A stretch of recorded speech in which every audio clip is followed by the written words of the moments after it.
এভাবে পায়েস রান্না করলে পায়েসের স্বাদ কখনো ভুলবেন না। আর একটু চাউলটা ডাটো ডাটো বা শক্ত রেখে কিভাবে পায়েসটা রান্না করতে হয় সেটাই আপনাদের সাথে শেয়ার করব।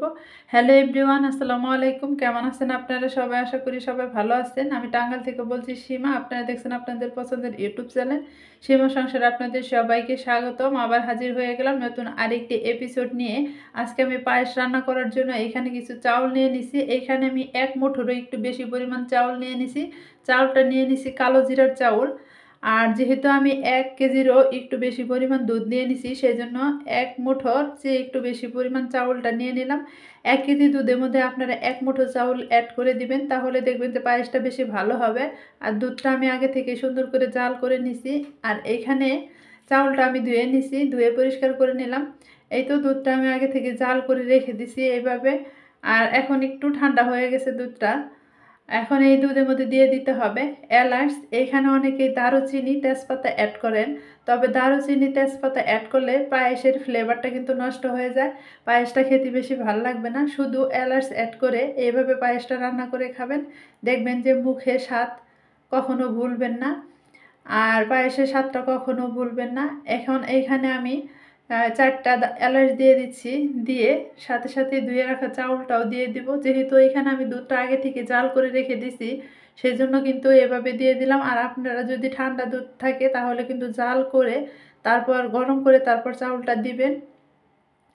এখানে আমি 2টা বলক উঠিয়ে নিয়েছিলাম, নিয়ে রেখে দিয়েছিলাম। আর সাথে সাথে চাউলটা দিয়ে দেওয়ার সাথে সাথেই লবণ দিয়ে দিলাম। এখানে আপনারা আপনাদের টেস্ট অনুযায়ী লবণ দিবেন, তবে মিষ্টিতে একটু লবণ অ্যাড করলে মিষ্টি খাবারটা বেশি ভালো লাগে। এখন লবণটা দিয়ে আমি কিছুক্ষণ এইভাবে নেড়ে চেড়ে নিব। তবে কোন পর্যায়ে চিনিটা দিতে হবে সেটাও আমি দেখিয়ে দিব। প্রথম অবস্থায় যদি চিনিটা দিয়ে দেন তাহলে চাউলটা ভালো মতো সিদ্ধ হবে না। চাউলটা হালকা একটু সিদ্ধ করে তারপর চিনিটা অ্যাড করবেন, তাহলে বেশি ভালো হবে। এইভাবে কিন্তু কন্টিনিউ নেড়ে চেড়ে নিতে হবে, কারণ যদি কন্টিনিউ না নেড়ে চেড়ে নেন তাহলে কিন্তু চাউলটা দলা পেকে যাবে। সেজন্য কন্টিনিউ এভাবে নেড়ে চেড়ে তারপর কিছুক্ষণ পরে আপনাদের মাঝে শেয়ার করব। তো এই তো আমি চাউলটা এভাবে সিদ্ধ করে নিছি। দেখেন চাউলটা চাপ দিছি কিন্তু ভেঙে যাচ্ছে, একদম গলে যাচ্ছে না। এরকম পর্যায়ে চিনি দিতে হবে। চাউলটা যেন চাপ দিলে ভেঙে যায় বা গলে যায় না, এরকম করে চাউলটা ফুটিয়ে নেবেন। ফুটিয়ে চিনিটা দিয়ে দিবেন। তবে এখানে যে যেরকম মিষ্টি খান সেরকম মিষ্টি দিয়ে নেবেন। তবে আমার যতটুক লাগবে আমি ততটুক দিয়ে নিচ্ছি। এইভাবে আমি এখন কন্টিনিউ নেড়ে চেড়ে কিছুক্ষণ জাল করে নিব। চিনিটা গলে যাওয়া পর্যন্ত অপেক্ষা করবে এভাবে নেড়ে চেড়ে। আর কন্টিনিউ এইভাবে নেড়ে চেড়ে নিতে হবে, তাহলে কিন্তু চাউলটা পাতিলের তলায় লেগে ধরবে। প্রথম অবস্থায় চাউলটা দিয়ে দেওয়ার সাথে সাথে বেশি নাড়বেন, তাহলে হলে চাউল দলা ধরে যাবে। আর এখন চাউলটা যেহেতু ফুটে উঠছে সেই জন্য কন্টিনিউ নেড়ে চেড়ে নিতে হবে, তা না হলে কিন্তু চাউল পাতিলের তলায় লেগে যাবে। তো দেখেন এইভাবে আমার নাড়তে নাড়তে দুধটা অনেক গাঢ় হয়ে আসছে আর পায়েসটা প্রায় হয়ে আসছে।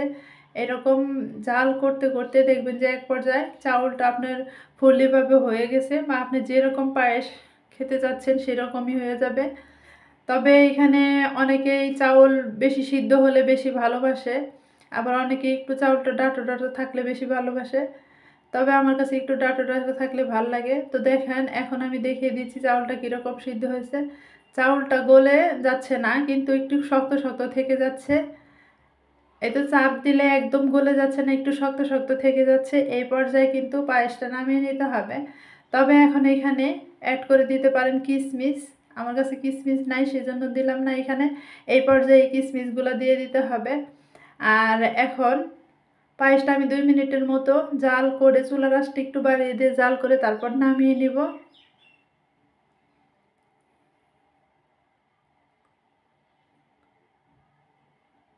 এইভাবে নেড়ে চেড়ে 2 মিনিট জাল করে নিতে হবে। তো ঝাল করে আমি চুলা থেকে নামিয়ে নিছি। পায়েসটা কিন্তু একটু পাতলা টাইপের করে রান্না করে নিলাম, একদম ঘনও হবে না। ঘন পায়েস কিন্তু বেশি ভালো লাগে না, একটু পাতলা টাইপের পায়েসই বেশি ভালো লাগে। তবে একটু পাতলা করে আমি রান্না করে নিছি এইভাবে। আর পরিবেশন করে নিছি কিছু কাজু বাদাম দিয়ে। আর কাঠবাদাম দিয়ে। আর এখানে পায়েসটা একটু ঠান্ডা হলে কিন্তু বেশি ভালো লাগে, গরম গরম পায়েস কিন্তু কখনো খেতে ভালো লাগে না। পায়েসটা ঠান্ডা করে একটু ফ্রিজে রেখে দেবেন, তাহলে বেশি ভালো লাগবে। তবে ভিডিওটা ভালো লাগলে অবশ্যই কিন্তু সাবস্ক্রাইব করবেন। আর আজকের পায়েস রান্নাটা কীরকম লাগলো অবশ্যই কমেন্টের মাধ্যমে জানাবেন। তবে আজকের মতো এ পর্যন্তই। আসসালামু আলাইকুম, আল্লাহ হাফেজ।